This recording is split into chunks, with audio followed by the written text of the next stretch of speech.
আচ্ছা রাহুল ভাই, আমার একটা কোশ্চেন আছে। কোশ্চেনটা হলো, আমরা যদি সাধারণ যারা, তারা যদি আপনার মতো 10-12 ঘন্টা পড়ি, তারাও কি আপনার মতো জ্ঞান অর্জন করতে পারবে কিনা?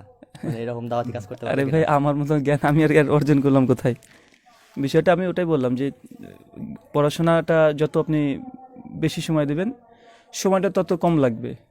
কিন্তু আমি মোটামুটি ভাবে যদি 10-12 ঘন্টা যদি পড়ি আমরা, যে ইনশাল্লাহ খুব তারা কি আপনার মতো না হলেও কি আমরা দাওয়াতি কাজ করতে পারবো কিনা? অবশ্যই আপনি যদি মোটামুটি যদি একটা সাইড নিয়ে পড়াশোনা করতে চান ইসলামী বিষয়গুলো নিয়ে, আমি বলি যে যেমন বিদাত নিজেও জানতে চান, বিদাতের পরে যতগুলো বাংলাতে বই আছে সবগুলো পড়েন।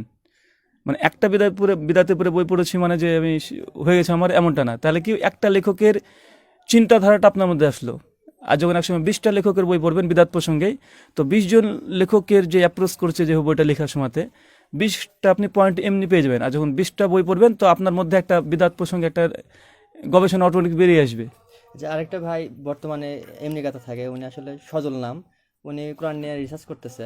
তো উনি বলতেছে যে, দেখেছি। দেখছেন? জি, তো সজল। মাশাআল্লাহ। তো ওনার সম্পর্কে আশা করি আপনি কিছু ভিডিও বানাবেন। জি, আমার এটা আমারও নিয়াত আছে। দাবি থাকলো আপনার আমার প্রতি। নিয়াত আছে সজল। এবং আরেকজন ভাই নিষিদ্ধ জি, লাইভ, আপনি তার সাথে হয়তো বা কথা বলেছেন এর আগে, জি, জি, তার সম্পর্কে একটু ইউটিউবে অবশ্যই কথা বলবেন, এটা আমার দাবি জি, ইনশাল্লাহ, এবং আমাদের ইনশাল্লাহ। সবার দাবি।